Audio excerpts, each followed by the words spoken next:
जो बच्चे इस टाइम बोर्ड की तैयारी कर रहे हैं उनको मैं एक बात खुलेआम बोल दूं, और ये बात आप ध्यान से सुनना मेरी कि मैं क्या बोलने वाला हूँ आपको। देखो भाई, कुछ बच्चों को ना आदत होती है रटने की, तो अब जो सीबीएसई पेपर बना रही है उसमें कॉम्पिटेंसी बेस्ड क्वेश्चन बहुत डाल रही है। इस बार सीबीएसई खुलेआम बोल रही है 50% पेपर कॉम्पिटेंसी बनाएंगे। अगर सीबीएसई 50% बोल रही है तो 60% देगी।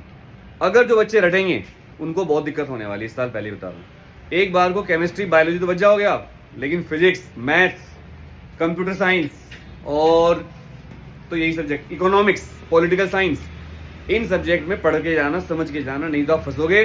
जो बच्चा रटेगा वो पिटेगा, जो बच्चा समझेगा उसको पेपर आसान लगेगा, क्योंकि इस बार आएंगे कॉम्पिटेंसी बेस्ड क्वेश्चन बहुत ज्यादा।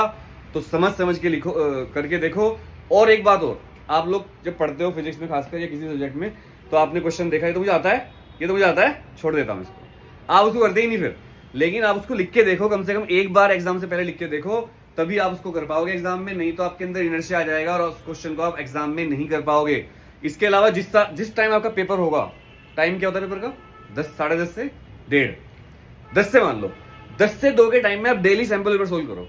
10 से 2 एक वहां रख लो स्टॉप क्लॉक, मम्मी को बोल दो अपनी या घर पे जो भी मेंबर हो कि मुझे नकल नहीं करने देनी, मोबाइल फोन छोड़ दो।